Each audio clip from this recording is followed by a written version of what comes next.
이제요, 경제론에서 두 번째 파트, 부동산 경기 변동 파트가 있습니다. 이 경기 변동 파트는 보면, 시험 문제를 출제되면 보면 다 맞추게 주더라고요. 그러니까 올해 시험은 경기 변동은 출제하지 않고 거미집 이론을 출제했어요. 그러니까 경기 변동하고 거미집 이론 두 가지로 공부할 건데, 경기 변동은 엄청 쉽게 줘요. 최근에 보면 다 맞추게끔, 경기 변동은 틀렸다 그러면 이상하게끔 출제하고, 거미집 이론은 약간 어렵게 출제하는 경향이 있습니다.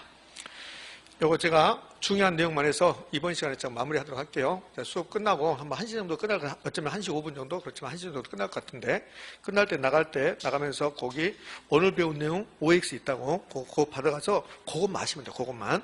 자, 그 이제 부동산 경기 변동인데 필기 노트는 22쪽입니다. 그럼 이제 경기 변동에서 여러 가지 내용을 배울 건데요. 무엇이 가장 중요한가? 이제 이게 가장 중요해요. 경기 변동은 1년 동안 저에게 5가지를 배워요. 첫 번째가 개념이, 이게 이제 개념이고, 두 번째가 유형이고, 세 번째가 측정 지표가 있고, 네 번째가 순환 국면별 특징이 있고, 다섯 번째가 부동산 경기 변동의 특징이 있어요. 이렇게 5개 배운다고. 그래서 이 5가지 중에서 가장 중요한 게 몇 번 같아요? 5번이요, 5번. 제가 부동산의 결론은 타이틀에 특자 들어가면 무조건 시험 문제라고 그랬어요. 특자 들어갔잖아요. 부동산 경기 변동의 특징. 이렇게. 그럼 부동산 경기 변동의 특징 그럴 때 공부할 때 뭐라고 하면 돼요? 불비 다르다 하면 된다고. 여기 써놨죠. 불비 다르다. 여기에 가장 중요한 말이야, 말이에요. 그러니까 부동산 경기 변동의 특징은 여러 가지가 있어요. 여러 가지 있는데 이 말이 가장 중요한 말이야. 다르다. 불자 들어가고 비자 들어가고 다르다. 그게 가장 중요하다는 소리예요. 그러니까 그렇게 공부하시면 돼요. 그 다음에 순환 국면 특자 들어갔네? 요거 중요한 거야. 그러니까 부동산 경기 변동은 5가지 배운다니까요. 봐봐요. 뭐가 그렇게 복잡할까? 1번 개념, 2번 유형, 3번 측정 지표. 요거 3개에다가, 그 다음에 순환 국면의 특징. 요거에다가 4개죠. 그 다음에 5번째 부동산 경기 특징. 요 5가지 배우는데 특자 들어간 게 중요하다 했잖아요. 그럼 부동산 경기 변동의 특징하고 순환 국면 특징하고 특자 들어갔잖아요. 그거에 나온단 말이에요.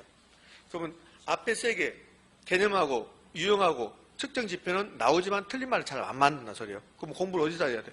여기에 초점 맞춰서 공부한다는 소리예요. 이게 무작정 공부하는 게 아니라. 그러니까 안타깝지. 제가 수업을 시간에 이렇게 다 이야기를 한다고. 그 안타깝다는 말은 이렇게 이야기했었는데도 불구하고 이런 것을 계속 공부를 하고 있어요. 이것만. 그러면 공부를 잘못하는 거라고. 이런 것들은 나오긴 하지만 틀린 말 안 맞는 그냥 가볍게 넘어가는 거야. 그러면 경기 변동이 시험 문제가 10번 나오잖아요. 그럼 9번이 여기서 답이에요. 그래서 9번 이거 아니면 이게 답이라고 요거. 요거를 하셔야지. 근데 앞에를 계속 하고 있어. 안타깝죠. 그건 공부를 잘못한 거라고. 그러니까 지금 처음 공부한 거니까 어디가 중요하다는 거 그걸 파악한 게 중요한 거라고. 자, 그럼 이제 가봅시다. 경기 변동이 뭔가? 자, 부동산 경기 변동 갈게요. 경기 변동은 이 경기라는 게 도대체 뭐냐? 우리가 경기가 좋다 나쁘다 말 많이 한다고. 어떤 친구들 만나면 계속 경기가 나쁘다 막 그래. 제 친구도 그래요. 경기가 나쁘다 그래. 경기가 나쁘다. 그럼 제가 물어봐요. 경기가 뭔데? 그렇게 물어봐. 그럼 말 못해. 경기다는 나쁘다라 하지만 경기가 뭐냐고 물어보면 말 못한다고. 그럼 여러분들 우리 경기가 무슨 말이냐면 이 경기가 경제활동이에요. 경제활동. 패턴을 자세히 봐봐요. 얼마나 쉽게 되는가. 이 패턴은 이런 게 중요한 건데 이걸 놓치고 가면 이게 어려워져요. 공부 내용이. 그러면 경기가 경제활동의 상태예요. 경제활동이라고. 생각하기는 경제활동의 상태라고. 그럼 경제활동은 뭘까? 경제활동은 물건을 만들어내고 물건을 소비하고 이게 경제활동이야. 생산활동하고 소비활동. 소비활동이 경제활동이라고 이렇게. 경제활동이라고 이렇게 경제활동의 상태라고. 그러면 경기가 좋다. 우리나라 경기가 좋으면 우리나라 기업들이 물건을 많이 만들어내고 물건을 많이 소비하고 그렇게 된다고. 그럼 기업들이 물건을 안 만들고 소비도 안 되고 그럼 경기가 좋은 거예요, 나쁜 거예요? 나쁜 거잖아요. 그럼 이제 경기 변동은 지금까지가 경기고 경기 변동은 경제활동의 상태가 변동한다는 소리야. 변동한다 말은 좋았다 나빴다 한다는 소리라고. 그걸 경기 변동이라고 한다고. 그러니까 경기 변동이 뭡니까? 그러면 경제활동의 상태가 변동합니다. 경제활동 상태가 뭔데? 생산활동의 소비활동입니다. 그럼 생산활동이 증가한다. 생산활동이 감소한다. 소비활동이 증가한다, 소비활동이 감소한다. 이게 경기 변동이라는 소리야. 그 부동산 경기 변동을 할까요? 그 부동산 경기 변동은 부동산 경제활동의 상태예요. 그 부동산 경기 변동은 부동산 경제활동의 상태가 변동한 거예요. 부동산 생산활동과 부동산 소비활동이 변동하는 거예요. 그 부동산의 생산이 뭘까요? 생산은 공급이거든. 소비는 수요거든. 그러면 결국은 경기는 수요 공급이라고. 수요 공급 나오면 이게 시장이야, 시장. 시장. 그 부동산 생산, 부동산 공급 뭘까요? 건축이야, 건축. 부동산 수요 소비는요, 중개업소에서 거래하는 거라고, 거래, 이렇게. 그 봐봐. 우리나라 부동산 경기가 건축을 엄청나게 많이 하고 있고, 중개업소에서 계속 부동산 거래가 이루어지고 있다면, 그럼 부동산 경기가 좋은 거예요, 나쁜 거예요? 좋은 거잖아요. 근데 건축은 거의 없고, 거래도 이루어지지 않고, 중개업소에서는 언제 계약서 썼는가 모르겠다 하고, 그럼 경기가 나쁜 거잖아요. 이거잖아요, 요거. 이 쉬운 것을 다 알고 있는데도 불구하고, 요거 공부하고 할 것이 없다는 소리야. 그러니까 여기에 접근해야 되는데, 그냥 맨땅에 헤드가듯이 접근해버리니까 안 된단 말이에요, 이게. 자, 그럼 봐요. 여기서 봐봐, 이렇게. 이게 이제 부동산 경기 변동이라고. 그럼 이 부동산 경기가 도대체 뭐냐, 쉽게 말하면, 부동산 시장의 상태예요. 우리 부동산 시장이 좋다, 나쁘다 그러거든. 그 부동산 시장이 좋으면 부동산 경기가 좋은 거죠. 부동산 시장이 나쁘면 경기가 나쁜 거잖아요. 그러니까 부동산 경기가 안 좋다. 그 말은 부동산 시장이 안 좋다는 소리야. 그럼 시장은 수요 공급이라고, 수요 공급. 그거 봐요. 건축이 매우 활발하고, 수요도 매우 활발하고, 그럼 경기가 좋은 거라고. 요거 공부하겠다는 소리야. 자, 이제 요거 좀 이따 보고, 여기다 이제 이렇게 놓고, 측정 지표라는 게 있다고, 측정 지표. 이 말은 무슨 뜻이냐면, 우리 서울의 부동산 경기는 무엇을 보면 알 수 있습니까? 그 말이야. 그러면 서울에 와서 부동산 경기를 보려면 서울에 건축 활동이 하고 있는가, 거래 활동을 하고 있는가 보면 돼. 서울을 한 바퀴 돌았는데 건축이 거의 이루어지지 않고 있어요. 중개업소 가서 물어보니까 중개업소 내일 모레 문 닫고 싶다고 그래. 왜? 아파트 거래 2달 전에 하고 지금 하나도 안 보였다고 그래. 그럼 거래가 이루어지지 않는 거죠. 그럼 경기가 좋은 거예요, 나쁜 거예요? 나쁜 거잖아요. 그럼 부동산 경기 변동의 측정 지표는 무엇을 보면 부동산 경기를 알아볼 수 있습니까? 그 말이야. 근데 여기에 잘 나온다, 안 나온다? 거의 안 나와. 어쩌다 한 번씩 지문 나온다고. 그러니까 이거는 그냥 가볍게 보고 가는 거라고. 그러면 건축량을 보고, 거래량을 보고, 그 다음에 가격 보고, 뭐 기타 공실 공가, 택지 분양 실적, 이런 거 보면 부동산 경기를 알아볼 수 있다는 소리. 이걸 측정 지표라고 한다고. 그럼 순환 구매별 특징은, 여기 이제 순환 구매별 특징이 있는데, 순환 구매는 회복시장, 상향시장, 후퇴시장, 하향시장인데 여기 특징이 뭡니까? 이런 거고, 부동산 경기 변동의 특징은 부동산 경기 변동과 일반 경기 변동하고 무슨 차이가 있습니까? 여기에 분산 경기 특징이 이렇게. 네, 이렇게 구성돼요. 그럼 이제 처음부터 다시 갑니다. 그 부동산 경기 변동이 이제 개념부터 갈 건데 1번이 개념이거든요. 그 부동산 경기 그러면 두 가지 나눌 수 있죠. 토지 경기, 건물 경기. 건물 경기도 주택 경기, 상가 경기, 공장 경기. 근데 우리가 일반적으로 부동산 경기 변동 그러면 주거용 부동산의 건축 경기를 말해요. 주거용 부동산이 뭐래요? 주거용 부동산이 주택. 주택의 건축 경기를 일반적으로 부동산 경기 변동이다 이렇게 해요. 그럼 일반적으로 주택 경기가 활성화됐다. 그러면 부동산 경기가 좋다. 주택 경기가 지금 침체했다. 그럼 부동산 경기가 나쁘다. 이렇게 한다고. 왜 주택 경기라고 할까? 저기 밖에 있는 건물 중에서 아까 말했잖아요. 수요 탄력성 결정위원회에서 밖에 있는 건물 중에서 주거용 분산이 가장 많아요. 그러니까 주거용 분산이 침체로 가면 상가 분산이 활성화된다 하더라도 전반적으로 침체로 간다고. 그래서 일반적으로 부동산 경기 변동 그러면 주거용 부동산이 건축 경기를 말한다고 이렇게. 주택의 건축 경기야. 예전에 이렇게 낸 적이 있어요. 부동산 경기 변동은 주거용 부동산의 재건축 경기를 말한다 이렇게 냈습니다. 그럼 재건축 경기를 말한다 그러면 틀려요. 건축 경기를 말하는 거야. 재건축 경기는 재건축한 것만 보겠다는 소리야. 그게 아니고 건축 경기를 말한다. 이 건축 경기에 재건축이 들어가거든요. 그러니까 주거용 부산의 건축 경기를 말한다. 이 부분별 가중 평균값이다. 요거는 그냥 처음 배우는 값 하는 거고 요게 시험에 나올 일은 거의 없어요. 그럼 가중 평균값이다 이 말은 우리나라는 여러 가지가 기형이거든. 사실은 기형이라고. 심각한 문제를 가지고 있는 거예요. 그래도 잘 굴러가죠. 국민들이 우수하니까. 그런 것 같아요. 이 좁은 서울 수도권에 인구 절반이 모여 살아요. 수도권에. 이게 기형이잖아요. 기형. 사실은. 엄청나게 기형이죠. 그러니까 모든 게 수도권에 집중되어 있으니까 지방은 지금 상당한 이제 문제가 되겠죠. 앞으로 계속. 이렇게. 그러면 이제 부산의 분산 경기, 대구의 분산 경기, 강주의 분산 경기, 대전의 분산 경기가 아무리 좋아도 수도권이 나쁘면 나쁜 겁니다. 평균 내에서. 그래서 평균값이라고 그래요. 자, 가볍게 보는 거예요. 그 다음에 유형. 부동산 경기 변동의 유형은 이렇게 그러니까 네 가지가 있어요. 순환 변동이 있고, 추세 변동이 있고, 계절적 변동이 있고, 불규칙 변동이 있고, 이 자체가 그렇게 잘 나온 거 아니라겠습니다. 그럼 순환 변동은 뭐가 순환 변동이냐? 부동산 경기가 요 네 개의 국면이 회복, 상향, 후퇴, 하향 요 네 개가 순차적으로 변동하는 거야. 이걸 순환적 변동이라고 그래. 그러니까 일반적으로 부동산 경기 변동 그러면 요 순환적 변동만 한다고. 부동산 경기 변동은 순환 변동, 추세 변동, 계절적 변동, 불규칙 변동이 있는데 일반적으로 무슨 변동을 말한다? 순환적 변동이야. 그러니까 순환적 변동이 순환한다, 아니 순환한다. 부동산 경기가 언제나 좋은 건 아니고 후퇴했다가 하향했다가 언제나 나쁜 게 아니고 다시 회복하고 다시 상향 가고 이렇게 네 개 국면이 순환하다, 돈다. 그래서 순환적 변동. 그럼 여기 있는 세 가지는 순환하지 않는 거야. 이것을 비순환적 변동한다. 비순환적 변동. 이걸 비순환적 변동 그래요. 자, 그러면 이제 순환 변동이 네 개의 국면이 순차적으로 변동하는데 이제 이렇게 되는 거예요. 자, 이런 그림은 학창시절부터 배웠을 거라고. 여기에 평균선이야. 이 평균선 밑에 있으면 경기가 나쁜 거고 위에 있으면 경기가 좋은 거라고. 그래서 사이클을 그리면 이렇게 그려지는 거예요. 이렇게. 이렇게. 이제 영어 정의할 건데 요 가장 밑에를 저점이라고 그래. 경기가 가장 나쁜 거라고. 또 여기도 저점이야. 그럼 가장 경기가 좋은 곳을 피크, 정점. 여기를 바닥이라고. 바닥. 뉴스 시간에 이런 걸 들어봐요. 우리나라 부동산 경기는 바닥을 치고 올라가기 시작했다 이렇게 한다고. 이런 말 한다고. 아직 바닥을 안 쳤다 이런 말도 있고 나온다고 이렇게.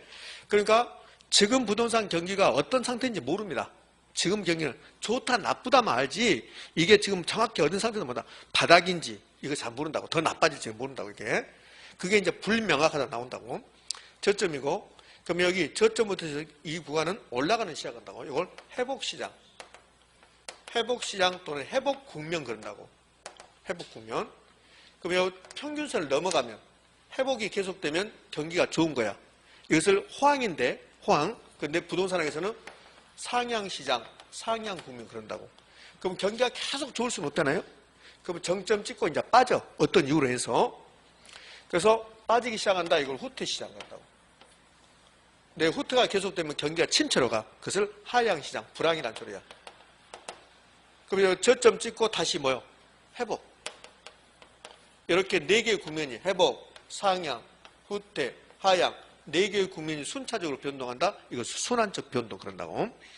자, 이 저점하고 저점 사이를 뭐라고 그러냐면 주기라고 그래요. 주기. 우리 사람이 돌아가시면 1주기, 2주기 그러잖아요.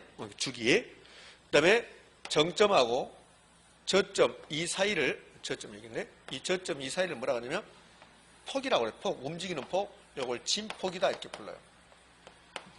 자, 그 다음에 여기 봐요. 요 네 개의 국면이 있는데 요 네 개의 국면을 두 개로 나눌 수 있어요. 어떻게 나누냐면 회복하고 상향은 올라가는 거예요. 이렇게. 그래서 요 네 개인데 요 가운데를 이렇게 나눠서 요 회복하고 상향은 올라가죠. 요걸 상승기 그런다고. 상승기. 그러면 후퇴하고 하향은 밑으로 떨어지죠. 하강기라고 한다. 하강기. 그럼 부동산 경기 변동은 부동산 경기가 상승과 하강이 반복되는 것을 말한다. OX? 거기 시험 지문이야. 거기에. 그 다음에 부동산 경기 변동은 부동산 시장의 상태야. 부동산 경기 변동, 부동산 시장의 상태. 부동산 시장이 좋다, 경기가 좋다. 부동산 시장이 나쁘다, 경기가 나쁘다. 이런 뜻이라고. 지금 이해되셨나요? 이렇게. 이걸 순환적 변동이라고 그래요. 그럼 이제 추세 변동은 장기적 변동이 요거는 좀 홍보할 필요 없고 나중에 이제 볼 거니까. 자, 계절적 변동. 요 추세 변동이 가장 안 나와요. 이 자체가 잘 안 나오지만 그나마 거의 안 나오는 건 추세 변동이에요. 그럼 계절적 변동은 계절에 따라 바뀌는 거야. 여름철에는 팥빙수 장사가 잘 되고 겨울철에는 붕어빵이 잘 되고 이 뜻이야. 그럼 계절에 따라서 분산 경기가 바뀐다. 이걸 계절적 변동이라고 그래. 지금은 이런 건 개념이 깨졌지만 예전에는 봄하고 가을에 전셋집 구하기가 힘들어요. 이사철이니까. 그 봄, 가을에 경기가 활성화되고 상대적으로 여름하고 겨울은 경기가 약간 죽어요. 계절에 따라 바뀌는 거야. 이걸 계절적 변동이라고 해. 그래서 봄, 가을, 이사철에 집값 변화 있다. 이름을 주는 거야. 봄, 가을, 이사철에 집값이 변화 있다. 무슨 변동입니까? 물어봐. 그러면 계절적 변동. 자, 실제로 시험에 나왔던 게 이거야. 방학 동안에 대학교 앞에 하숙집이라든지 아니면 원룸촌이 다 비어요. 대학교 근처에 공가율이 증가해. 그런데 신학기가 되면 원룸을 구하기가 힘들어져요. 이게 무슨 변동이냐고 물어봤습니다. 무슨 변동? 계절적 변동. 계절에 따라서 바뀌는 거니까. 그러니까 불규칙 변동은 불규칙, 갑자기 바뀌는 거야. 경기가 갑자기 바뀌는 거. 이 네 가지 중에서 이 불규칙 변동이 가장 시험에 잘 나와요. 그러니까 불규칙 변동을 다른 말로 무작위 변동, 갑자기 바뀐 거라고. 그거 왜 그랬을까? 예기치 못한 사태가 발생해. 지진이라든지 해일이라든지 쓰나미라는 등은 예기치 못한 사태죠. 이 예기치 못한 사태로 갑자기 경기가 바뀌는 거야. 이것을 우발적 변동, 불규칙 변동, 무작위 변동. 이걸 다시 말로 우발적 변동이라고 했는데요. 우발적 변동. 우발적이란 말은 갑자기 이런 소리잖아요. 우발적 변동. 그러면 일본에 쓰나미 났다. 일본에 지진이 났다. 그러면 이제 사람이 다치면 안 되고, 아무리 일본 사람이라도 사람은 다치면 안 되고, 어느 지역에 지진이라든지 쓰나미 나면 그 지역을 완전 초토화시켜버린다고. 건물이 다 없어져요. 그러면 복구하지. 건물 복구, 그러면 경기가 활성화된다. 갑자기 바뀐 거라고. 이런 것을 불규칙 변동이라고 한다고. 그러니까 불규칙 변동은 자연재해, 뭐 지진, 홍수 이런 거, 요거는 시험에 안 나와. 그 뭐가 나오면 요거 나온다고. 정부가 갑자기 주택 취득세율을 낮춰요. 그럼 아파트 취득세를 낮췄다. 주택 취득세를 낮췄다. 그럼 주택경이 활성화될 수 있죠. 이런 것들이 갑자기 나타난다고. 이런 것들을 불규칙 변동을 한다고. 그러면 정부 정책이 변화했다. 그래서 부동산 경기가 변화했다. 무슨 변동입니까? 불규칙 변동. 이렇게 돼요. 831 부동산 종합대책에 의해서 부동산 경기가 변동했다면 무슨 변동입니까? 이렇게 물어봐. 무슨 변동? 불규칙 변동. 그러면 정부 정책 831 종합대책 이렇게 나오면 좋을 텐데 그렇게 나오지 않고 이런 거 주는 거야. 대부비율, 세율, 그럼 취득세율, 대부비율 다 정부가 결정하거든. 그럼 이 정부가 대부비율을 취득세율을 변화시켜서 부동산 경기가 변화했다면 이건 무슨 변동이냐고 물어봐요. 무슨 변동? 불규칙 변동. 이렇게 되죠. 취득세율 인하로 주택 거래가 활성화됐다면 이것은 무슨 변동입니까? 이렇게 물어봐. 무슨 변동? 불규칙 변동. 이제 됐어. 그러면 이렇게 될 수 있겠네. 대부비율 변화로 부동산 경기가 활성화되는 것은 우선 불규칙 변동으로서 이는 비순환적 변동이다. OX? O. 불규칙 변동이 비순환적이잖아요. 이것만 순환적이고. 자, 그러면 이제 유형 끝났습니다. 그럼 이제 유형은 지금 하는 말이 실제 우리 시험에 나왔으니까 OX를 한번 해보시기 바랍니다. 지금 하는 말. 부동산 경기 변동은 순환적 변동 이외에 다른 변동도 있다. OX? O. 순환적 변동도 있고 다른 변동도 있다. 그게 우리 실제 시험에 나왔던 거예요. 자, 이제 측정 지표입니다. 측정 지표는 무엇을 보면 부동산 경기를 알아볼 수 있습니까? 그게 측정 지표야. 무엇을 보면? 그 무엇을 보면 알아볼 수 있을까? 서울에 와서 건축량을 보면 되죠. 그 다음에 거래량을 보면 되죠. 가격 변동을 보면 되죠. 이건 이제 가장 시험에 안 나와. 지금까지 배웠던 것 중에 가장 안 나오니까 자, 가볍게 보는 건데 서울의 부동산 경기를 알아보고 싶다. 그 부동산 시장 상태를 알아보고 싶다. 그럼 시장은 수요, 공급, 가격 보면 된다고. 그래서 부동산 공급 측면의 건축량인데 공부는 공급 측면, 수요 측면 이렇게 할 필요 없어요. 할 필요 없고 건축량을 보면 됩니다. 거래량을 보면 됩니다. 가격 변동을 보면 됩니다. 그 다음에 기타 여기 건축량, 거래량 요거 말고 공실, 공가라든지 택지 분양 실적이라든지 요걸 보면 됩니다. 그럼 된다고. 한번 볼까요? 우리 서울은 공실은 사무실이 비어있는 거고 공가는 주택이 비어있는 거야. 서울은 작년에 비해서 공실, 공가율이 계속 증가하고 있다. 그럼 서울은 분산 경기가 침체로 간다는 소리야. 반대로 공실, 공가가 계속 감소하고 있다. 경기가 활성화된다는 소리라고. 그러니까 공실, 공가가 어떻게 변하는가 보면 경기를 알아볼 수 있다는 소리야. 이 측정 지표는 얼추 서울의 분산 경기가 좋은가 나쁜가 알아보겠다는 소리야, 이게. 자, 이제요. 우리 서울의 아파트 건축량이 엄청나게 증가하고 있다. 그럼 경기가 좋은 거잖아요. 그러니까 건축량이라든지 거래량을 보면 경기를 알아볼 수 있는 거라고. 자, 그런데 이 건축량을 보려면 허가량을 봐야 돼. 내가 서울에 아파트를 건축하고 싶었다고 해서 무조건 건축하는 게 아니죠. 허가 받아야 돼. 그러면 허가량이 계속 증가하고 있다. 허가 신청 건수가 증가하고 있다. 허가 면적이 증가하고 있다. 그럼 경기는 좋아지겠네. 그래서 이렇게 되는 거잖아요.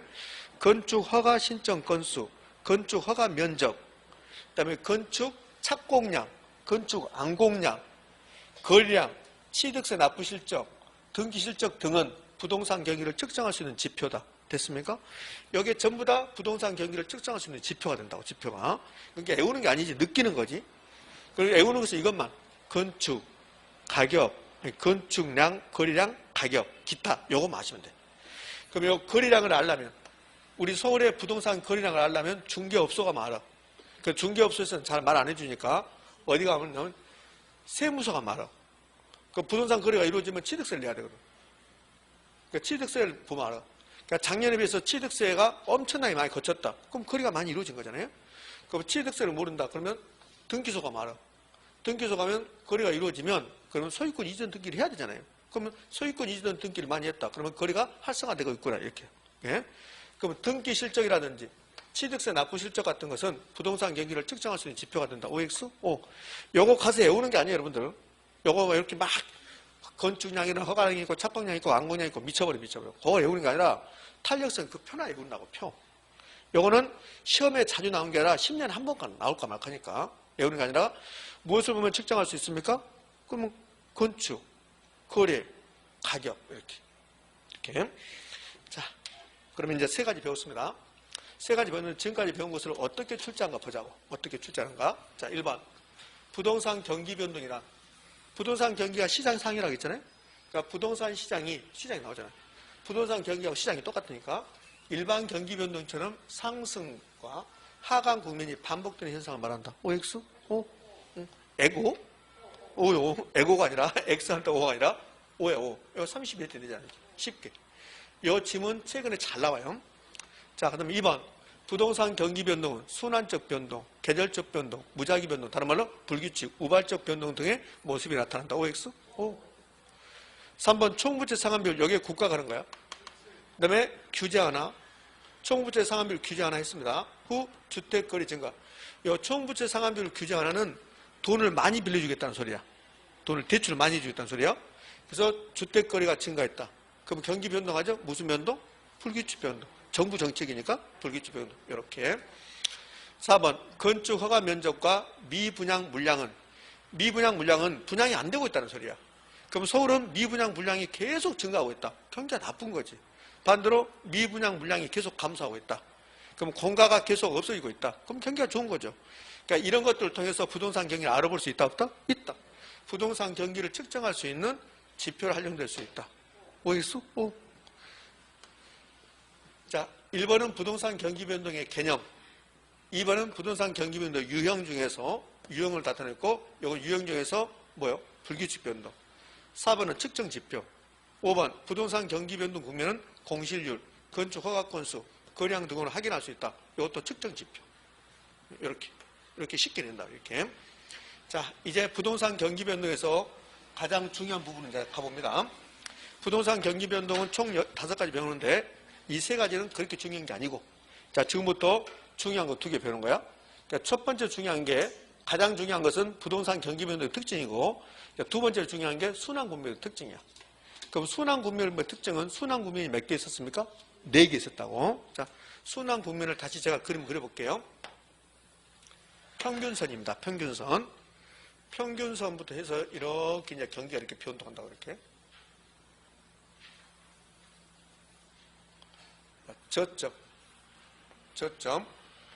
저점과 저점 사이를 뭐라고 합니까? 주기.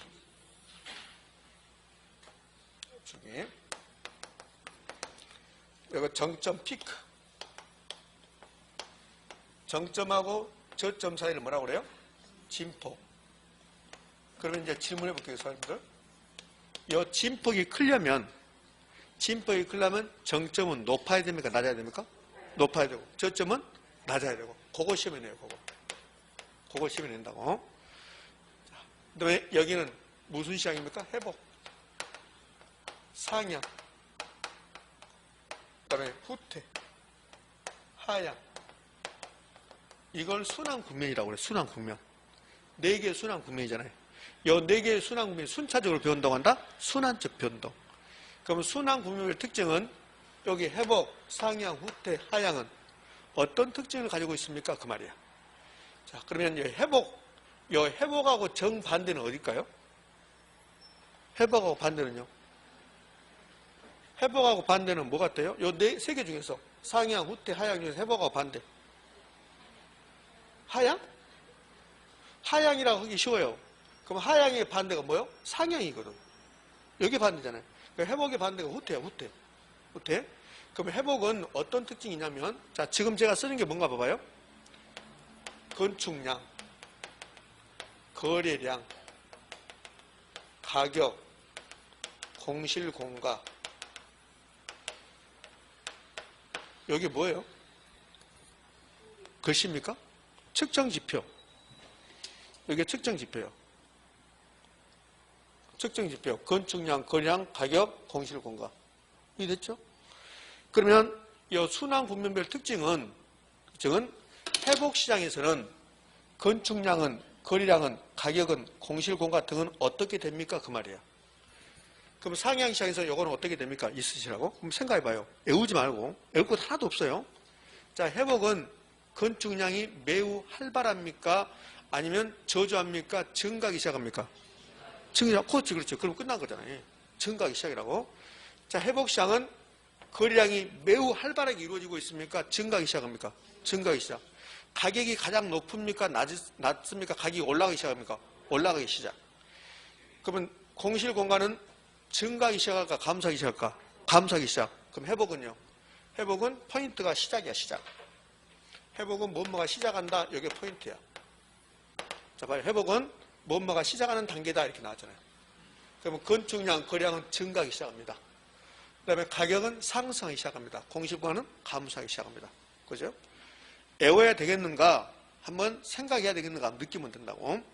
자, 여기 칠판 다시 봐요. 회복, 상향, 후퇴, 하향. 요 네 개가 순환국면이고, 요 네 개의 각각 특징이 순환국면의 특징이라 하는데, 1번, 2번, 1번, 2번, 1번, 2번 써놨어요. 그럼 1번, 2번, 각각 1번, 2번 써놨잖아? 그럼 시험은 1번하고 2번 중에서 어디가 잘 나올 것 같아요? 2번이 잘 나와요. 그러면 회복이 2번, 상향이 2번, 후퇴 2번, 하향이 2번, 요 2번이 잘 나오는데 그 중에서도 여기가 가장 잘 나와요. 여기.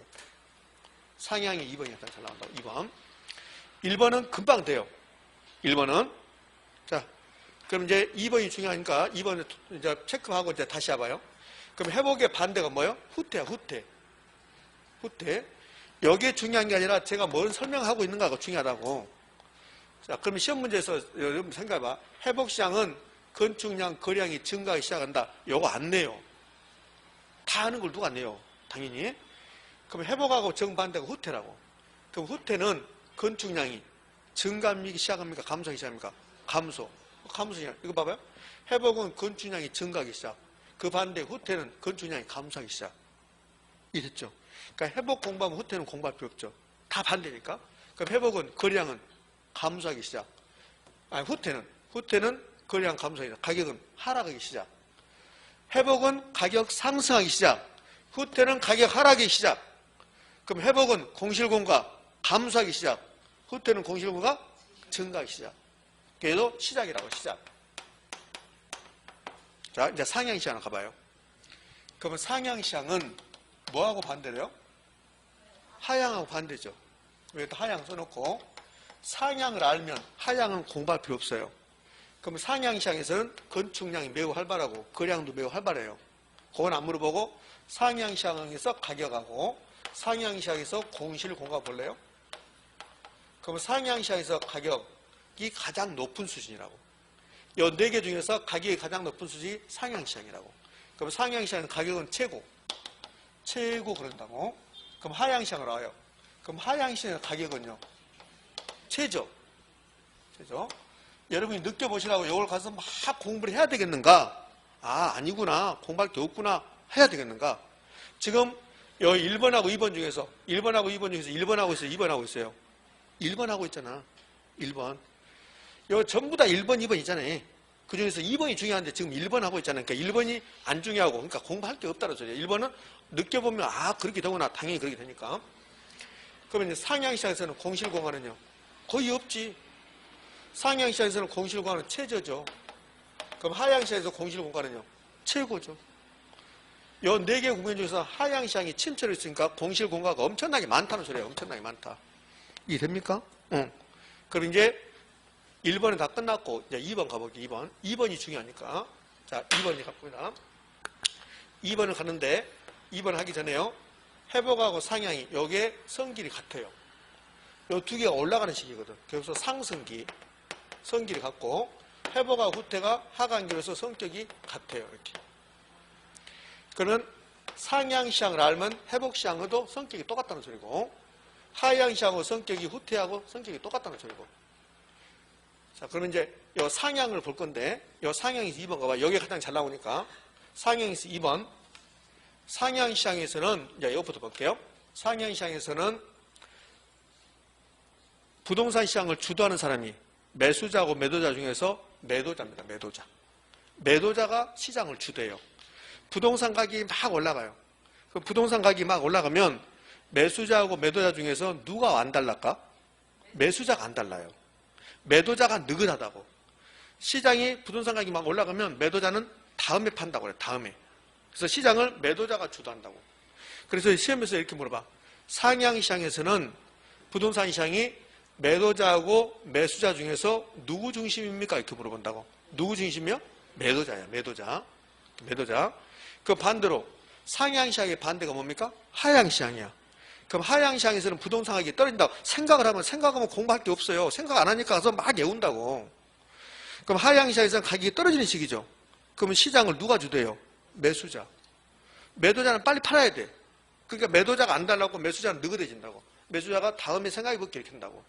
그래서 하향시장에서는 당연히 매수자 중심이야. 근데 이걸 외울 필요 없어. 왜? 외울 필요 없냐면 상향시장에서 매도자 중심을 알았다면 하향시장은 반대잖아요. 그러니까 매수자가 되는 거지 이렇게. 여기 2번 하나, 둘, 셋, 네 개 중에서 이것만 알면 돼. 이것만. 상향시장 2번만 알면 나머지 다 되게 돼 있다고. 왜 그러냐면 상향시장이 2번하고 회복시장 2번하고 똑같아. 여기 상향시장과 회복시장의 성격이 똑같다고 했으니까. 그거 봐요? 요거 알면 상향시장 2번 알면 회복시장 2번 나게 된다고. 그러면 상향시장 2번 알면 하향시장은 그 반대야.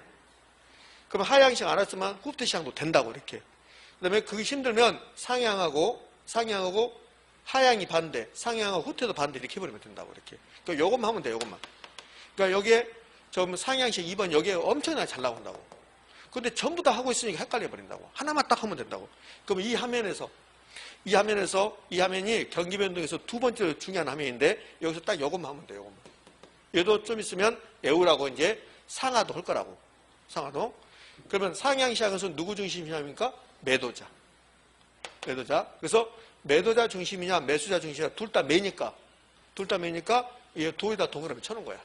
아, 매도자 중심이다. 자, 그 다음에 이제 여기에 여러분이 좀 힘들게 한다고, 여기에 좀 힘들게 하는데, 자, 결론부터. 상이 나왔으니까, 요 상향이 상 나왔으니까, 여기다 하 나오면 돼, 하. 그럼 하 나오면 뭐 나오? 상. 그러면 끝나는 거야. 아무 개념 몰라도 그냥 상 나왔으니까 하 나와야 됩니다. 이러면 된다고. 그래서 요 동그라미 친 것을 보면, 상향시장에서 뭔 순선? 하한선, 매도자, 도. 부동산 경기 변동에서 두 번째로 중요한 말이 상하도라는 소리야, 상하도. 상하도. 요 상이 뭐요? 상향시장. 하는 하한선, 도는 매도자 중심시장, 이렇게. 여기에 부동산 경기 변동에서 두 번째 중요한 말이야. 부동산 경기 변동에서 가장 중요한 말. 경기 변동에서 가장 중요한 말이 이 말이고. 아니면 부동산 경기 변동 전체에서 가장 중요한 말은 여기 불비다르다. 요 불비다르다고 두 번째로 중요한 말이 상하도야. 요 상하도. 자, 그러면 요 상하도에서 상이 뭐예요? 상향시장. 도는요, 매도자 중이시죠. 요 하는 하한선인데 요걸 설명할 거예요. 요걸 좀 설명할게요. 요거. 자, 이 칠판을 지워버리고 다시 그림을 그려볼게요.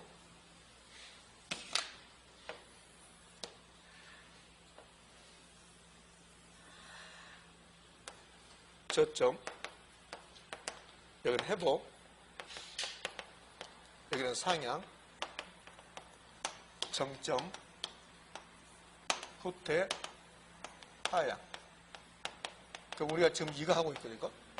상향시장은 가격은 최고, 공실공하는 최저, 건축량, 거래량 매우 활발. 그죠? 그럼 상향시장은 누구 중심시장? 매도자 중심시장. 그럼 저 앞에 과거의 사례 가격은 새로운 거래 하한선 요걸 지금 설명할 건데 지금 우리가 요 부동산 경기가 우리 서울의 부동산 경기가 상향시장입니다. 우리가 지금 여기 있는 겁니다. 여기. 그러니까 우리가 지금 2021년 오늘이 12월 오늘이 몇 일입니까? 12일이에요? 16일? 16일 이렇게. 여기 있는 거야. 그러면 2020년 12월 16일 이거는 오늘 입장에서는 현재입니까? 과거입니까? 과거죠. 그럼 이 건물이요. 이 건물이 1년 전에 10억이 거래됐어. 10억이 거래. 그럼 이 10억을 뭐라 하냐면 과거의 사례 가격이다 이렇게 부르는 거야. 우리가 지금 여기 있잖아. 오늘 그럼 1년 전에 이 건물이 10억이 거래되면 이 10억을 과거의 사례 가격이다 이렇게 부르는 거예요. 자, 그러면 이 건물을 지금 거래한다면 이 10억은 과거의 10억은 가장 높은 선일까 낮은 선일까? 낮은 선이죠. 이 건물이 작년에 10억이 거래됐단 말이에요. 그럼 지금 거래한다면 10억보다 높은 가격, 낮은 가격? 자, 작년에 10억이 거래됐잖아요. 부동산 경기가 상향시장이잖아. 가격이 올라갔겠죠. 그럼 이 10억은 지금 입장에서는 가장 높은 선, 낮은 선? 낮은 선. 그래서 하한선이라고 한단 말이에요. 하한선. 내가 이해가 안 된다 했잖아요. 이거 하면 꽤 힘들어 하더라고. 자, 우리가 지금 어디 있습니까? 상향시장. 맞죠? 상향시장에서 과거의 사례가격이랑 우리가 지금 여기 있다면 오늘이 여기잖아요. 여기 있다면 이 건물이 1년 전에 10억이 거래됐단 말이에요. 이 10억이 지금은 어떤 역할을 하냐 이 말이지. 가장 밑바닥선이지. 밑바닥선. 이해 안 되면 이해하지 마. 이해하지 말고 그러면 상향시장에서는 과거의 사례가격 무슨 선? 하한선. 그렇게 그냥 이해하지 마. 이해하지 말고 그냥 그렇게 하면 된다고. 상향시장에서 과거의 사례가격 무슨 선? 하한선. 하한선 누구 중심시장? 매도자. 그래서 상하도만 기억하시라고. 상하도만. 상하도 상이 뭡니까? 상향시장. 하는요? 하한선. 도는요? 매도자 중심시장. 그러면 이 회복시장이 나오면 회복시장은 뭐하고 똑같아요? 상향시장하고 똑같잖아요. 그럼 회복시장이 나오면 그러면 누구 중심시장? 매도자.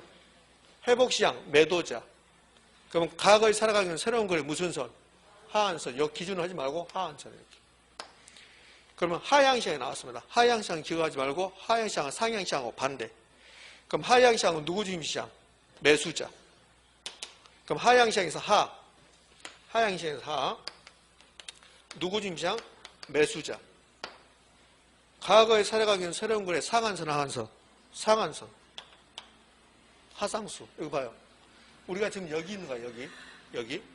그럼 우리가 지금 여기 있다고 2021년 12월 16일이야. 그럼 1년 전에 2020년 12월 16일 날 이 건물이 10억이 거래됐다고. 이 10억을 뭐라고 하냐면 지금 입장에서 과거의 사례 가격이야. 그럼 이 과거의 사례 가격 10억은 지금 입장에서는 가장 높은 선이었겠지. 가격이 떨어졌을 거니까. 그래서 상한선이지. 상한선. 그럼 하향시장에서 과거의 사례 가격은 새로운 거래 무슨 선? 상한선. 이것도 저것도 싫으면 하 나왔으니까 뭔 나와라? 상 나와라. 하하 하지 말고. 상상하지 말고. 상상하지 말고 상 나왔으니까 뭐 나와라? 하 나와라. 하 나와라. 그 다음에 누구 중심시장? 매도자. 상하도. 그럼 요 하는 할 필요 없어요. 봐봐요. 상하도. 여기서는 상하도만 알면 돼요. 상하도만. 상, 하, 도 무슨 뜻? 상향시장에서 하한선. 누구 중심시장? 매도자. 그러면 하향시장이 나오면 반대로 하면 되잖아. 상의 반대가 뭐예요? 하의 반대가 상. 매도자의 반대가 매수자. 이렇게 하면 되잖아요. 이렇게. 그럼 결국은 상하도만 기억하시면 돼요. 상하도만. 그럼 후퇴시장이 나오면 후퇴시장은 뭐하고 똑같아요? 하향시장하고 똑같잖아요. 그럼 후퇴시장은 누구 중심시장? 매수자. 매수자. 그러니까 후퇴시장은 여기 2번을 하면 안 돼. 그리고 순간 복잡해진다고. 그러니까 이것만 하면 돼. 상하도만 하고 나다가 나중에 시험 치고 나오면 그걸 바꿔주면 되는 거지. 이걸 전부 다 외울 필요가 없는 거예요. 자, 이 화면 또 한번 다른 화면 볼까요? 그러면 순환구매율 특징은 회복시장, 상향시향, 후퇴시향, 하향시향의 특징이고 지금 1번, 2번 나왔는데 1번이 중요한 게 아니라 2번이 중요하다는 거. 그 2번 중에서 상향시향은 상, 하, 도, 끝.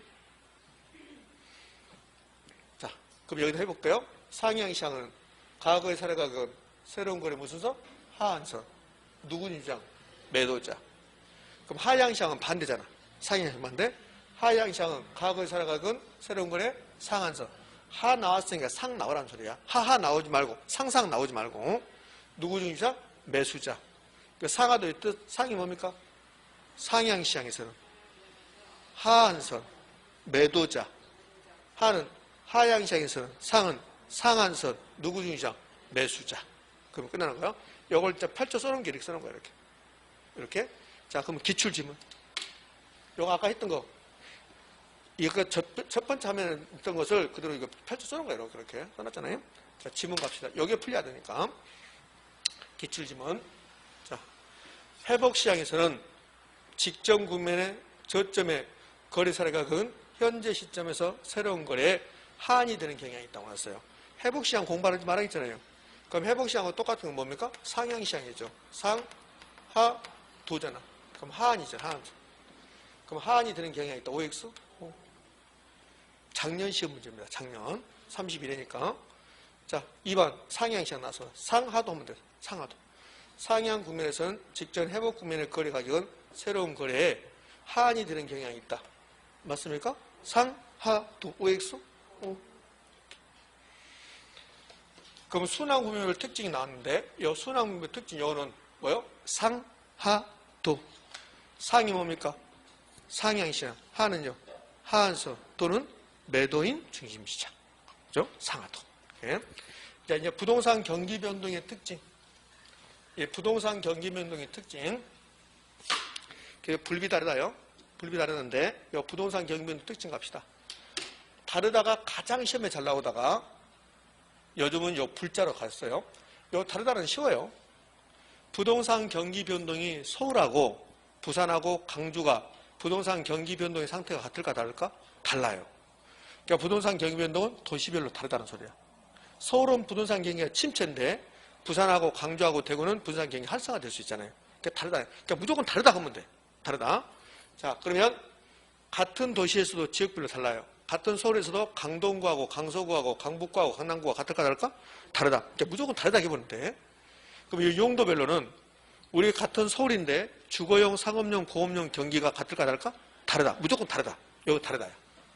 근데 시험은 부동산 경기 변동은 지역별로 동일한 양상을 보인다 이렇게 출제한다고. 그럼 OX?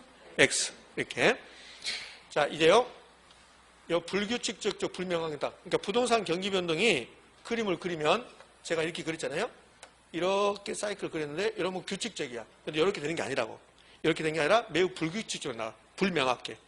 불명확하단 말은 지금 경기가 나빠.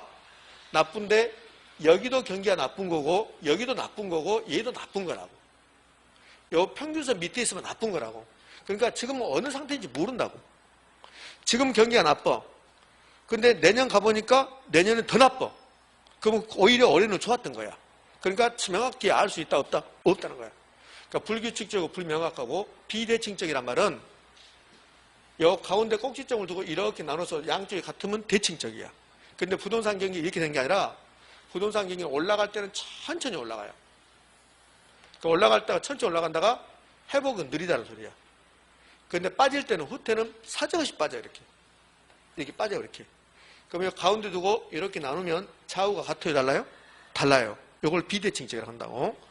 근데 비대칭적이란 말은 요 우경사 비대칭 요거 필요 없는 거고 비대칭적이란 말은 잘 안 나오고 요 불비달에서 요 불은 불규칙적이고 불명하고 비대칭적 비인데 요 비대칭적이란 말이 이렇게 나오는 거야. 이렇게. 회복은 느리고 후퇴는 빠르다. 이렇게 나오는 거예요. 자, 주기는 길어요. 주기가 길고 일반 경기에 비해서 진폭은 큽니다. 진폭이 크려면 여기 저점이고 저점하고 정점 이 사이를 진폭이라고 그래요. 그럼 진폭이 크려면 그러면 정점은 높고 저점은 낮아야 돼. 근데 이걸 반대로 낸다고. 어떻게 하냐면 정점은 낮고 저점은 높다 이렇게 낸다고. 그럼 뭘까 있을까? 진폭이 크려면 정점이 높아야 되잖아요. 저점은 낮아야 되고. 근데 이걸 정점은 낮고 저점은 높다. 그럼 진폭이 작다는 소리야. 정점이 낮다? 그럼 정점이 이렇게 낮다는 소리잖아요. 저점은 높다? 이렇게 되는 소리야. 그럼 진폭이 작다는 소리잖아요. 진폭이 크다 작다? 진폭이 크다.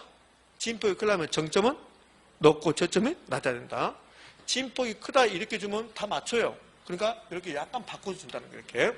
이게 부동산 경기 변동의 특징입니다. 자, 다시요. 부동산 경기 변동의 특징 그러면 다 할 필요 없이 책에는 여러 가지 있는데 불비 다르다만 아시면 돼요. 불비 다르다. 불은 뭐요? 불규칙, 불명약. 그럼 부동산 경기 변동 규칙적 한다. 규칙적으로 변동한다. 올까 있을까? X. 주기 길고 진폭 크다. 그 다음에 다르다. 그럼 끝나는 거야. 다음. 자, 이렇게 해서 부동산 경기 변동이 이제 마무리되는 거예요. 그러니까 부동산 경기 변동은 첫 번째 개념 필요 없어요. 이 개념 필요 없고, 그러니까 두 번째 경기 변동 유형에서는 계절적 아니 불규칙 변동이 좀 중요성이 있고, 그다음에 측정 지표는 거의 중요성이 없는 거고, 순환 운명의 특징은 상, 하, 도. 상이 뭡니까? 상향 시장. 하는요? 하한선. 도는 매도인 중심 시장. 이렇게. 그다음 부동산 경기 변동의 특징은요. 불비 다르다. 예? 자, 기출 지문 가자고요. 1번. 부동산 경기는 부동산의 특성에 의해서 일반 경기보다 주기가 더 길 수 있다. OX? O. 주기는 길다 그랬으니까. 2번. 부동산 경기 변동은 일반 경기 변동에 비해서 정점과 저점 사이 진폭이 작다. OX? X. 진폭이 크다. 3번. 부동산 경기 변동은 일반 경기에 비해서 저점이 깊고 저점이 깊다 낮다는 소리야. 정점이 높은 경향이 있다. OX? O. 이게 뭐야? 이게 진폭이 크다. 진폭이 크다는 소리예요. 4번. 부동산 경기는 일반 경기와 같이 일정한 주기와 동일한 진폭으로 규칙적이고 안정적으로 반복되며 순환된다. OX? X. 불자가 나와요. 불자. 불규칙, 불명확. 여기에 요 4번 지문이 최근에 3번 연속 답이야. 똑같이죠. 이렇게. 자, 이렇게 해서 이제 부동산 경기 변동이 끝났습니다. 자, 앞으로 한 10분, 한 15분에서 20분 정도니까 좀 더, 이게 뭐 쉬었다 할 수는 없으니까, 지금 이제 실시간이 50분 정도 있으니까 실시간이 됐는데, 쉬었다 해버리면, 그러면 시간이 이제 오래되니까, 여기 이제 마지막 주제, 오늘 마지막 주제 하나 남았습니다. 거미집이론이라고 나와요. 거미집이론. 자, 잘 들어보세요. 이제 필기노트를 일장 가면, 거미집이론은 몇 페이지가 있냐면 24쪽이 거미집이론이야. 그러면 거미집이론에서 1번이 개념이고 2번이 가정이고 3번이 유형이야. 그러니까 4번은 별표고 5번은 이제 거미집이론이 올해 출제했던 경우를 나타냈고, 그럼 여기 세 가지 개념, 가정, 유형 이 세 가지 중에서 최근 10년 동안은 3번만 돼. 3번만. 자, 칠판 다시 해봐요. 칠판에 오면 여기에 지금 1번이 거미집이론의 개념이야. 여기 개념이고, 그 다음에 2번이 가정, 전제, 요거고 3번이 유형이야. 유형. 그럼 요 시험은 거미집이론이 19회 때 시험에 이걸 내, 이걸 내고, 그 다음에 이제 20회 때는 안 내고 21회 때부터 해서 올해 32회까지 이 사이에, 이 12년 사이에 6번을 내. 12년 사이에 6번을 내는데 6번 다 이걸 낸다고. 6번 다 이거. 요걸 낸단 말이에요. 의미 아셨습니까? 그래서 앞에 개념하고 그다음에 가정을 하지 말고 요것만 한번 해볼게요. 요것만. 근데 이제 여러분 시험에서 그냥 패턴을 보면 여러분 시험에서 이게 나올 확률이 약간 떨어지긴 해요. 그러니까 12년 동안 6번 내는데 퐁당퐁당 내요. 퐁당퐁당. 그러니까 한 해 내고 한 해 안 내고 한 해 내고 한 해 안 내고 그래요. 그러니까 30회 때 내고 31회 때 안 내고 올해 32회 때 냈단 말이에요. 그러니까 올해는 내년에는 나올 확률이 약간 떨어지는데, 자, 거미집이론이 무슨 말이냐면 미국의 경제학자 에치키라는 사람이 양파 같은 농산물이 가격이 결정되는 과정을 봤더니, 그러면 가격이 결정되는 과정을 보려면 수요곡선 그리고 공곡선 그려야 돼. 그럼 수요곡선 그리고 공곡선 그리는데 여기 이제 수요곡선이고 공곡선이 이렇게, 자, 수요곡선이고 공곡선인데 여기 이제 가격이 결정되는 과정을 봤더니요, 꼭 거미가 집을 짓는 것처럼 가격이 결정된다는 소리야.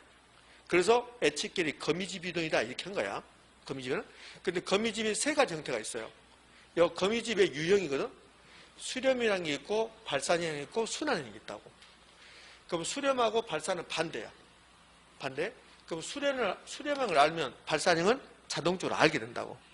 수렴하고 발산이 반대라니까. 상향시향하고 하향시향이 반대잖아. 그런 것처럼 수렴형하고 발산형이 반대야. 지금 시간이 다 끝나가니까 여러분 특성이 그냥 막 지금 대충 하고 앉아있다고. 그러면 안 돼. 집중이 떨어지면 안 된다고. 이거 아무것도 아닌데 근데 이거 가지고 계속 고생하는 분이 있다고. 왜? 수업 시간에 잘 안 들으니까 그런다고. 아무것도 아니에요. 실제로 아무것도 아닌데 잘 안 들어버리면 굉장히 어려워진다고. 수렴형이라는 게 있고 발산형이 있고 순환형이 있다는 거야. 그럼 시험 문제는 최근 12년 동안 수렴이냐 발산이냐 순환이냐 이것만 물어본단 말이에요. 그럼 어떻게 출제하냐면 봐봐요. 자 이렇게 준단 말이에요. 수요 탄력성이 공급 탄력성 클 경우에 그러면 수렴한다. 수렴이다. 이거 수렴이라고. 수렴형입니까? 수렴형입니까? 발산형입니까? 이렇게 물어본단 말이에요. 이렇게. 그러니까 이 세 가지 형태가 있는데 수렴형이라는 게 있고 거미집이 발산형이 있고 순환형이 있는데 어떨 때 수렴이고 어쩔 때 발산이고 어떨 때 순환입니까? 요거 물어본단 말이에요. 그럼 이 칠판을 보면 여기서 이제 각이 결정되는 과정을 보면 이렇게 가요. 이렇게.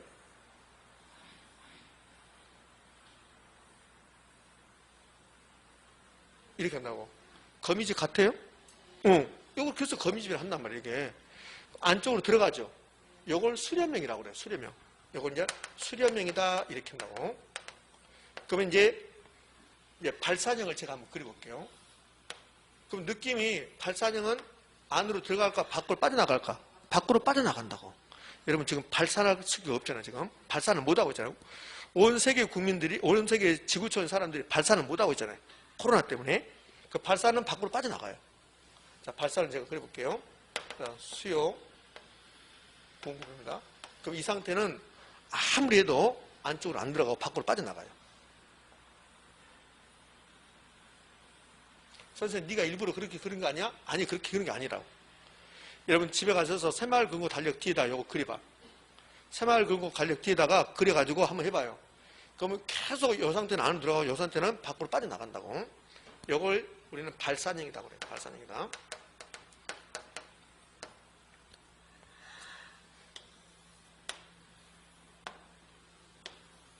수요 곡선, 고공곡선. 이 상태는 빙빙 돌아요.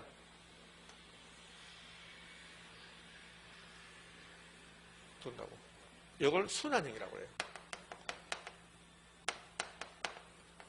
거미집이로는 농산물 가격이 결정되는 과정을 봤더니 거미집을처럼 가격이 결정됐다는 소리야.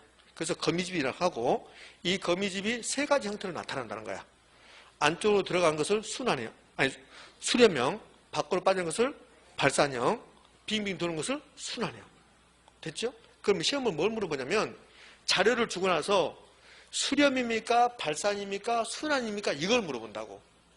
최근 10년 동안 12년 동안 6번은 이거 물어봤다고. 다른 거 안 물어보고.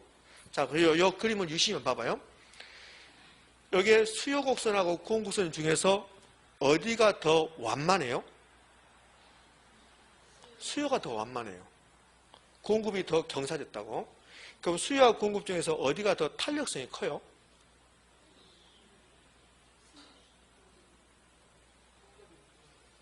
완만하면 탄력적이죠. 완만하면 제가 비탈졌으면 비탈졌다, 비탈졌다, 비탈지 경우는 탄력적, 비탄력적, 비탄력적이라고. 그럼 수요곡선과 공급선 중에서 이 수요곡선이 더 완만해요. 여기에 탄력적이라는 소리야. 탄력적. 수요가. 그럼 상대적으로 공급은 비탄력적이라는 소리라고. 근데 여기 세 번째 봐봐요. 순환형. 순환형은 수요곡선과 공급선이 어디가 탄력적이다, 어디가 비탄력적이다 몰라요. 이거 똑같다고요. 똑같다고. 그러면 수요 탄력성하고 수탄이 수요 탄력성입니다. 공급 탄력성이 똑같다. 이거 똑같으면 순환이야. 의미하셨죠? 이렇게 물어보는 거야. 그러면 시험 문제에서 수요 탄력성이 3이다. 공급 탄력성이 3이다. 이렇게 준다고. 그럼 수요 탄력성도 3이고 공급 탄력성도 3이다. 그러면 수렴입니까? 순환입니까? 발산인가 물어본다고. 뭐요? 순환. 그걸 낸단 말이에요. 그거. 자, 그럼 이제 요 수렴 봐봐요. 수렴을 보면 수요 탄력성하고 공급 탄력성 중에서 어디가 더 커요? 수요 탄력성이 더 커요. 수요가 탄력적이잖아. 상대적으로 공급은 비탄력적이고. 지금 이해가 안 돼요? 이해가 안 돼? 이해가 되잖아요. 이게? 자, 그러면 요 수렴형이 됐으면 발산형을 할 필요 있어요, 없어요? 없어요. 수렴형만 하면 되는데 발산형까지 하니까 힘들어진다고. 발산형은 할 필요 없죠. 발산형은 어떻게 될까? 수요 탄력성과 공급 탄력성이 어디가 클까? 공급 탄력이 더 크다고. 여기 훨씬 더 경사졌잖아요. 여기 탄력적이라고. 상대적으로 비탄력적이고. 이렇게. 그럼 여기 뭐라고 써놓는 거 봐봐요. 수렴형은 수요 탄력성과 공급 탄력성 중에서 수요 탄력성이 더 크면 수렴합니다. 이 소리야. 이걸 어떻게 외우냐면 이렇게 외우는 거야. 수요가 더 탄력적이면 수렴합니다. 한다고. 수요가 더 탄력적이면 수렴한다. 이걸 수탄수 이렇게 오는 거야. 수탄수. 지금 이해됩니까? 응. 자, 이거 봐요. 수요 탄력성과 공급 탄력성 중에서 수요 탄력성이 더 크대요. 그럼 수렴 발산? 수렴. 같답니다. 순환. 공급 탄력이 더 크대요. 발산. 그럼 세 개 다 할 필요가 있어요? 하나만 하면 돼요. 하나만 하면 돼. 요것만 하면 된다고, 요것만. 수탄수만. 그럼 공급으로 와볼래요? 아니야, 발산으로 와볼래요? 발산으로 오면 수요 탄력성과 공급 탄력성이 어디가 커요? 공급 탄력성. 공급이 더 탄력적이면 발산한다. 그래서 공탄발 그런다고. 그 발산형은 공급이 더 탄력적이면 발산한다. 수요 탄력성보다 공급 탄력성이 더 크면 발산한다는 소리예요. 이게. 그럼 요거를 할 필요가 있을까 없을까? 없어요. 왜? 수탄수만 하면 돼요. 수요가 더 탄력적이면 수렴이죠. 그러면 공급이 탄력적이면 반대. 뭐요? 발산. 자, 이제 기울기로 갑니다. 기울기로. 그러면 1번 수렴으로 와서 기울기. 수요 곡선의 기울기하고 공급선의 기울기 중에서 어디가 더 커요? 공급선의 기울기가 더 크죠. 비탄렸으면 기울기가 크니까. 요 기울기가 크다요. 기울기 크다. 요건 기울기 작다. 요거 처음 배운 거 같죠? 요거 처음 본 거 같죠? 아까 봤어요. 아까 제가 그래서 기울기와 탄력성은 반대로 간다. 표에서 봤다고요. 근데 안 배운 것처럼 느껴져요. 그게 공부예요. 그러니까 절대 한 번 해서 안 된다고 스트레스 받을 필요 없어. 스트레스 받을 필요 없다고. 금방 한 것도 안 돼. 여기 봐요. 탄력적이다. 기울기 작다. 그 비탄력적이다. 기울기 크다. 배웠잖아요. 근데 배웠는데 2시간밖에 안 지났는데도 안 되잖아요. 그게 공부라니까요. 그러니까 스트레스 받지 말고 아 저렇구나 하면 된다고. 그러니까 여기 지금 거미집 이론도 몇 번 한다고 제가 시험 볼 때까지. 그러니까 빨리 깨우치면 여러분에게는 이제 좋죠. 빨리 깨우치면. 근데 빨리 안 깨우치지면 이제 또 하고 또 하고 그럴 거니까. 그럼 여기 기울기로 보면 수요곡선의 기울기하고 공급선의 기울기 중에서 공급선의 기울기가 더 큰 거야. 요거는 공부할 필요 없어. 왜? 탄력성과 기울기는 반대니까. 그러면 수요곡선의 기울기하고 공급선의 기울기 중에서 공급선의 기울기가 크다? 그러면 수렴이에요. 그러니까 거미집 모형은 세 가지. 수렴이냐 발산이냐 순환이 있는데 시험 문제 물어볼 때 탄력성을 주거나 기울기를 준단 말이에요.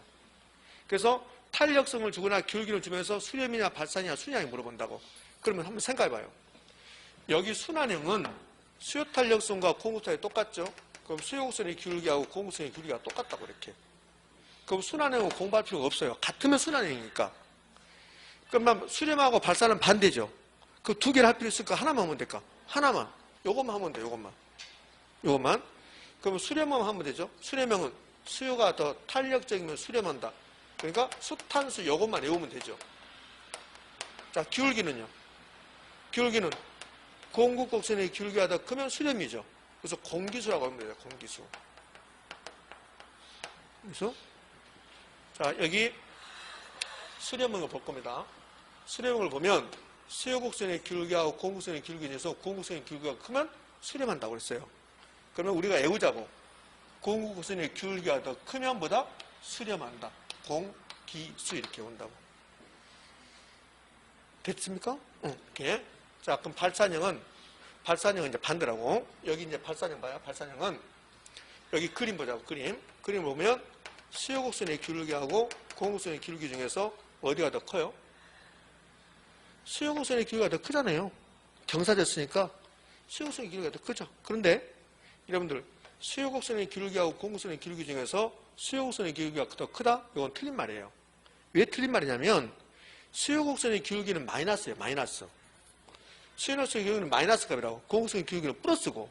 그러니까 수요곡선의 기울기가 마이너스 0.8이고 공곡선의 기울기는 0.6이야. 그럼 0.6이 마이너스 0.8보다 마이너스 0.8보다 0.6이 더 크다고. 그러니까 수요곡선하고 공곡선의 기울기 중에서 무조건 공곡선의 기울기가 더 크게 돼 있다고. 수요곡선은 마이너스니까. 그래서 절대값을 씌우는 거야. 절대값. 여기 절대값이잖아요. 그럼 절대값을 씌우면 마이너스가 없어진다고. 마이너스가. 그럼 마이너스 없어지니까 0.8 된다고. 그럼 수요곡선의 기울기가 더 크죠. 이렇게 하는 거야. 이렇게.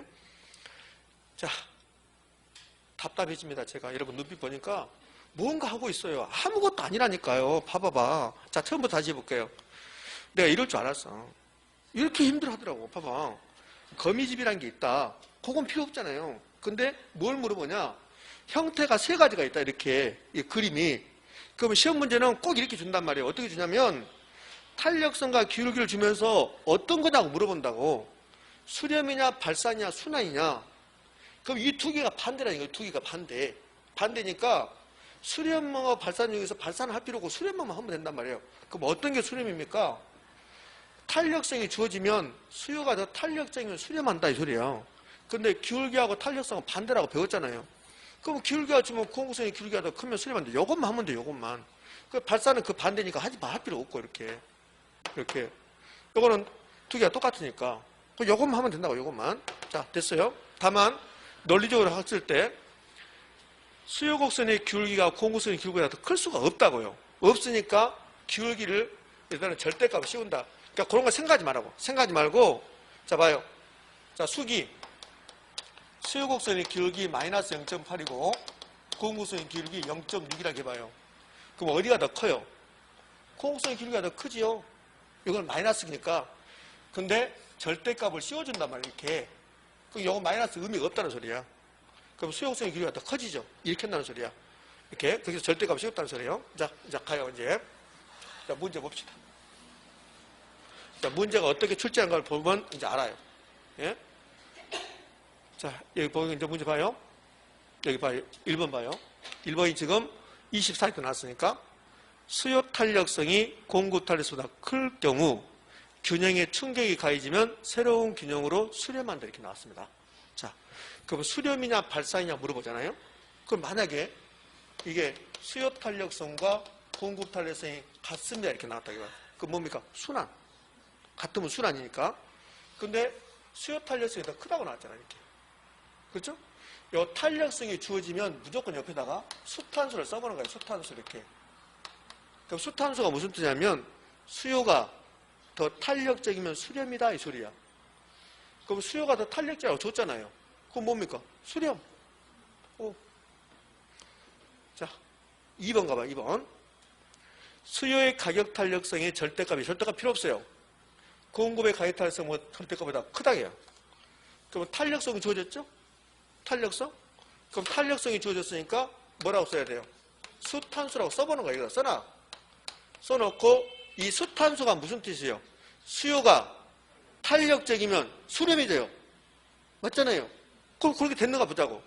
수요의 가격 탄력성이 절대가 필요 없다겠어요. 수요 탄력성이 공급 탄력성보다 더 크다잖아요. 여기 더 크다잖아요. 그럼 수요가 더 탄력적이죠. 그럼 수렴입니까? 발산입니까? 수렴. 오. 자, 이제 3번 기울기 나왔습니다. 기울기. 수요곡선의 기울기 절대값이 공곡선의 기울기 절대값보다 크면 그랬어요. 절대값 필요 없어요. 그렇습니다. 그럼 여기 3번은 기울기 나왔으니까 여기다가 수탄수라고 쓸 겁니까? 공기수라고 쓸 겁니까? 그렇지. 공기수라고 써야지. 기울기가 나왔으니까. 그럼 여기다가 공기수라고 한번 써봐요. 그럼 공기수라고 쓰면 이 말이 공곡곡선의 기울기가 더 크면 수렴이다 이 말이야. 그럼 그렇게 되는 거 볼까요? 수요곡선의 기울기 값이 공곡선의 기울기가 더 크대요. 수요곡선의 기울기가 더 크대요. 그럼 공기수가 돼, 안 돼? 안 되잖아. 공기수는 공곡선의 기울기가 더 크면 수렴이죠. 이거는 수요곡선의 기울기가 더 크죠. 그럼 수렴입니까? 발산입니까? 발산, 반대니까. 그럼 발산이다. OX. 이렇게 출제한다고. 근데 요 4번하고 5번 봐봐요. 4번, 5번은 수렴이다, 수렴이다 나왔다고? 이게 거미집 인원이라고. 지금 거미집 인원인데, 거미집 인원을 하려면, 그럼 탄력성과 기울기가 주어져야 돼. 그럼 탄력성, 기울기를 안 줘버린 거야. 탄력성, 기울기를, 4번은 줬는데 5번은 안 줘버린 거라고? 4번은 줬어요. 4번하고 5번은 비교 한번 해봐요. 4번은 기울기를 줬어요, 이렇게. 기울기 줬죠? 근데 5번은 기울기 줬어요, 안 줬어요? 안 줬어요. 그럼 4번은 기울기 줬으니까 해봐요. 요 4번 기울기 줬습니다. 그럼 옆 밑에다 뭐라고 쓸래요? 공기수. 이렇게. 이 뜻은 공곡선의 기울기가 더 크면 수렴이야. 그럼 수요곡선의 기울기 마이너스 0.3 나왔습니다. 마이너스 0.3입니까? 그냥 0.3입니까? 그냥 0.3 하면 돼. 마이너스 필요 없다고. 절대값 싫을 거니까. 그럼 수요곡선의 기울기 0.3, 공곡선의 기울기 0.7. 공곡선의 기울기가 더 크죠? 그러면 공기수 됩니까? 안 됩니까? 되죠? 그럼 수렴. 5. 자, 5번은 수렴형이냐, 발산이냐, 순양이 물어보는데 탄력성도 안 주고 기울기도 안 줬어요. 이제 5번 하는 거죠, 5번. 이제 5번이 또 저를 여러분 힘들게 해요. 봐봐요. 아무것도 아닌데 힘들게 한다고. 그래서 계속 연습을 할 거니까 이제 5분 안에 끝나요. 자, 봅시다. 요거 이제 연습을 할게. 이렇게 나오면. 그러니까 거미집이는 이렇게 출제한다면 이렇게. 그럼 1번이나 2번처럼 나오면 쉬워요. 3번처럼 나오면. 근데 4번처럼 나오면 약간 힘들고 5번처럼 나오면 이제 많이 힘들거라고. 자, 그러면 여기 이제 5번을 풀기 위해서 여기 가볼게요. 자, 이렇게 나왔다고 봐요. 이렇게 봐요. 여기 올해 출제한 건데 A주택시장에서 이렇게 주고 이렇게 주면서 거미집 모형의 유형 수렴이냐 발산이냐 순환이냐 물어봐요. 그러면 수렴, 발산, 순환을 알려면 뭘 알아야 돼요? 탄력성과 기울기를 알아야 돼요. 그래서 탄력성, 기울기를 줬습니까? 안 줬습니까? 안 줬다고 이제 잘 들으세요. 요 D가 붙으면 수요입니까? 공급입니까? 수요. 이걸 수요 함수라고 그래요. 요 S가 붙으면 수요입니까? 공급입니까? 공급. 이걸 공급 함수라고 그래요. 그럼 이제 잘 들으세요. 요 수요 함수에서 여기서 수요 곡선의 기울기를 구할 수 있어요. 공급 함수에서 공급 곡선의 기울기를 구할 수 있다고. 지금 이해됩니까? 무슨 말인지? 자, 수요 곡선의 기울기, 공급 곡선의 기울기가 나왔습니다. 이렇게. 그러면 수요 곡선의 기울기가 3이고 공급 곡선의 기울기가 4다. 이렇게 주면 수렴인가 발산인가 알 수 있죠. 맞잖아요. 근데 이렇게 준 게 아니라 이렇게 준단 말이에요. 이렇게 주면 여기에 수요 함수란 말이에요. 이게 공급 함수고, 그러면 여기서 수요 곡선 기울기를 우리가 구할 수 있단 말이에요. 기울기 구한다. 여기서는요, 공급 곡선 기울기를 구한다는 소리예요. 그러면 이제 기울기를 구하면 그럼 수렴인가 발산인지 알 수 있죠. 그럼 여러분 모르잖아. 그러니까 지금부터 하겠다는 소리야. 이 하는 것을 그렇게 힘들어 한다고. 그러니까 쉽게 할 테니까 보라는 소리예요. 자, 이제 사례 연습으로 가봐요. 여기 봐요. 수요함수, 공급함수에서 기울기를 계산해보자. 그럼 기울기 알면 수렴, 발산 구할 수 있죠. 그렇잖아요. 그러면 여기 1번은 수요함수입니까? 공급함수입니까? 수요함수. D 나왔으니까. 여기서 수요곡선의 기울기를 구할 수 있단 말이에요. 우리가. 그럼 어떻게 구하냐면 잘 봐요. 자, 요 Q 있죠? Q 앞에 있는 숫자가 몇이에요? 1. 요 1이 생략됐다고. Q 앞에 있는 숫자 밑에다 이렇게 분수식을 만들어요. 이렇게. 만들고 P 앞에 있는 숫자가 몇이에요? 1. 요 1을 가져와서 여기다 써. 이렇게. 여기에 기울기예요. 자, 여기 봐요. 여기 2번은 수요함수입니까? 공급함수입니까? 공급함수. 그러면 여기 공급함수에서 기울기를 구할 수 있다 없다? 있다. 어떻게 구하냐면 Q 앞에 있는 숫자가 몇이에요? 2. 요 2 메타 이렇게 하면 분수식이 되죠. 요 밑에다가 P 앞에 있는 숫자를 가져오는 거라고. P 앞에 있는 숫자가 몇이에요? 1을 가져와 이렇게. 그러면 1분의 2죠. 여기 2죠, 2. 요 2가 공구선의 기울기라고요. 공구선의 기울기 2. 자, 그럼 여기 봐요. 4번. 수요함수, 공구함수. 4번. 공구함수 S니까 공구함수. 그럼 이 공구함수에서 공구선의 기울기를 구할 수 있다, 없다? 있다는 거야. 자, 그러면 기울기 구합니다. Q 앞에 있는 숫자 몇입니까? 3. 3m에다가 분수식 만들어요. 그럼 P 앞에 있는 숫자 6. 6을 가져와요. 이렇게. 그럼 6분의 3이야. 6분의 3은 몇입니까? 2분의 1. 그러면 4번에 공구선의 기울기가 2분의 1이 된다고 이렇게. 자, 3번. 3번은 수요함수, 공구함수. 수요함수. 기울기. Q 앞에 있는 숫자 몇? 1. 분수식 만들고 P 앞에 있는 숫자 몇? 2. 2 가져서 여기다 써요. 2분의 1이 수요함수 기울기야. 그럼 수요함수 기울기 2분의 1. 자, 5번. 수요함수, 공구함수. 수요함수. 기울기. Q 앞에 있는 숫자 몇? 2. 2m 이렇게 분수식하고 P 앞에 있는 숫자 가져와요. 4. 그럼 4분의 2. 몇? 2분의 1. 됐죠? 이렇게. 자, 이제 됐으니까, 연습했으니까, 이제 요거 보자게 해볼게요. 뭘 보냐면, 올해 나왔던 거 볼게요. 올해 나왔던 거. 올해는 A주택 시장에서 수요함수, 공구함수 중에서 거미집 모형의 유형을 물어봐요. 이거 수요함수죠? 기울기 구할 수 있다, 없다? 있다. 수요함수 기울기 구해볼까요? 수요함수 기울기.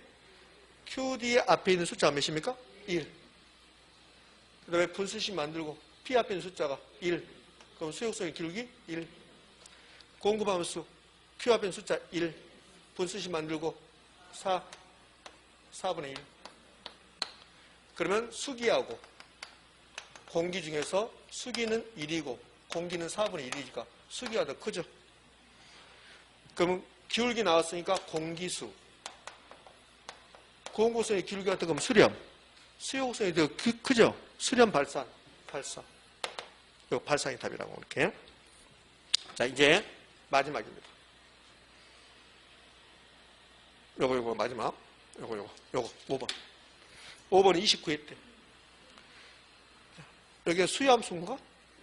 수요함수. 수기. 수요곡선의 기울기.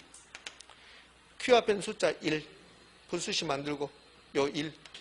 수기 1. 요거는 공구함수입니까? 공기. Q 앞에 있는 숫자 2. 분수식 만들고 가서 1. 그럼 공기는 2.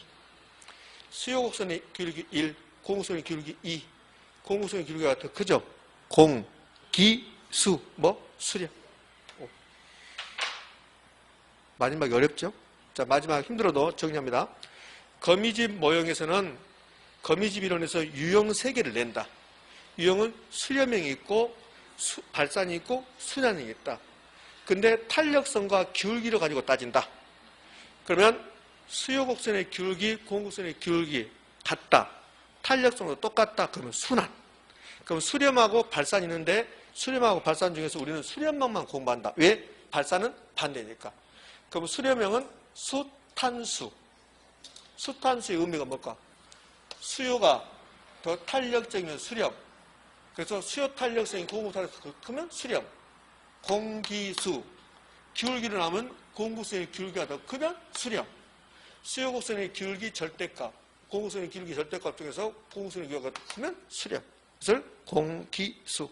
그 발산은 탄력성으로 나오면 공구 탄력성이 클 때, 기울기 나오면 수요곡선의 기울기가 클 때, 발산은 하지 말고, 지금 하지 말고, 수렴만 하면 돼. 수렴만 하고 있다가 수렴이 아니면 뭐다? 발산.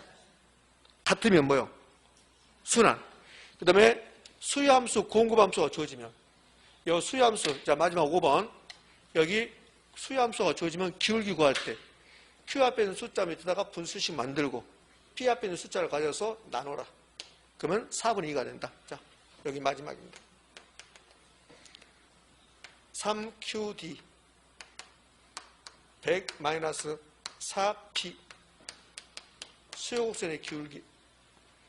Q 앞에 있는 숫자 3m에다 분수식 만들고 P 앞에 있는 숫자 몇입니까? 4. 4를 가지고 밑에다 써라. 그럼 수요곡선의 기울기 몇입니까? 4분의 3. 6QS 저는 300 플러스 3p. 수요함수, 공급함수. 공급함수. 공기 구해보자, 공기.